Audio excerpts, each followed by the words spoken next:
बिस्मिल्लाहिर्रहमानिर्रहीम। अल्लाह जिससे प्यार करता है इसे आज़माता है। इसी तरह अपने खलील हज़रत इब्राहीम अलैहिस्सलाम को एक रात ख्वाब में आवाज़ सुनाई दी, ए इब्राहीम, मेरी राह में अपनी सबसे प्यारी और अजीज़ चीज़ कुर्बान कर।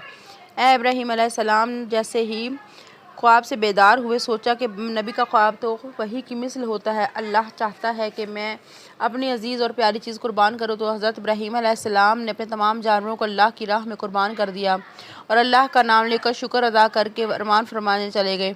जैसे ही में आवाज़ आती है, इब्राहीम अपनी प्यारी चीज़ कुर्बान कर, तो अब इब्राहीम जो बेदार हुए तो सोच में पड़ गए कि सबसे प्यारा तो मुझको मेरा फ़र्जंद मेरा इस्माइल है, कहीं अल्लाह ये देखना तो नहीं चाहता कि मैं इस्माइल से ज़्यादा इश्क करता हूँ या अपने रब से। जैसे ही यह ख्याल हज़रत इब्राहीम अलैहिस्सलाम के जहन में आया, आपने इरादा कर लिया कि मैं इस्माइल को राह खुदा में कुर्बान कर दूँगा।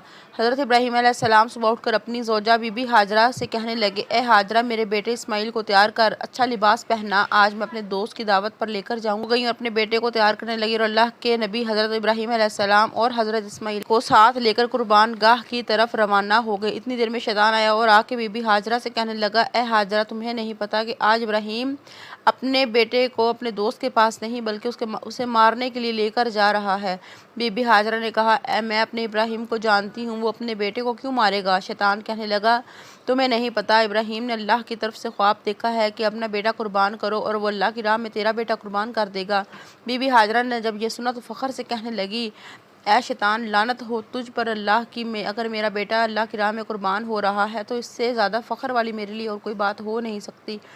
मेरे हज़ारों बेटे अल्लाह की राह में कुर्बान। फिर शैतान हज़रत इस्माइल अलैहिस्सलाम के पास गया और कहने लगा, तुम्हें नहीं पता, तुम्हारा बाप तुम्हें मारने के लिए लेकर जा रहा है। तुम्हारे वालिद ने ख्वाब में देखा कि अल्लाह की राह लगेगा, अल्लाह की राह में मुझे कुर्बान होना पड़े, इससे ज़्यादा बेहतर और मेरे लिए क्या होगा। शैतान यही सवाल लेकर हज़रत इब्राहीम अलैहिस्सलाम के पास गया और कहने लगा, तुम्हारा बेटा इस्माइल कुर्बान क्यों कर रहे हो?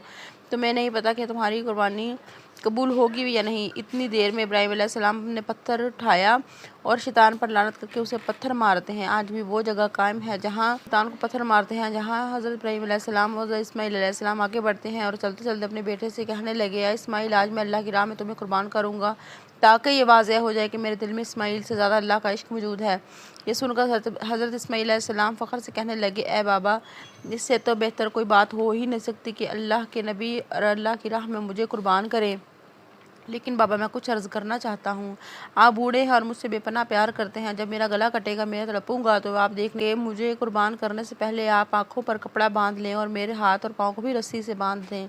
हज़रत इब्राहीम अलैहिस्सलाम ने हज़रत इस्माइल अलैहिस्सलाम के हाथ और पाँव रस्सी से बांध दी और अपनी आँखों पर भी पट्टी बांध ली और हज़रत इब्राहीम अलैहिस्सलाम को लिटाकर छुरी आसमान की तरफ उठाकर कहा, अल्लाह देख, अगर तू मुझे हज़ारों भी इस्माइल अता करता तो मैं सब के सब तेरी राह में कुर्बान कर देता। ये कहकर जैसे ही छुरी को जिब्राइल को हुक्म दिया, ए जिब्राइल, जल्दी से जाओ और जन्नत से एक खूबसूरत जानवर लेकर इस्माइल की जगह पेश करो। इब्राहीम अपने इम्तिहान में कामयाब हुआ और वहाँ की देर थी कि छुरी फिरी और वहाँ खून बहने लगा तो अल्लाह का शुक्र अदा किया इब्राहीम अलैहिस्सलाम ने। लेकिन जैसे ही आंखों से पट्टी हटाई तो क्या देखते हैं कि इस्माइल अलैहिस्सलाम सही खैर आफियत से इनके साथ खड़े और कुर्बान गाह में अल्लाह की राह में कुर्बान जानवर हो चुका था। और फिर आवाज़ आई गैब से, इब्राहीम अलैहिस्सलाम, तेरे इस अमल को ता क़यामत तक याद रखा जाएगा और तेरी इस सुन्नत को ईमान वाले हर साल याद करेंगे और अल्लाह की राह में कुर्बानी पेश करेंगे। इब्राहीम अलैहिस्सलाम की सुन्नत पर अमल करते हुए इस दिन को ईद कुर्बान से याद रखा जाता है।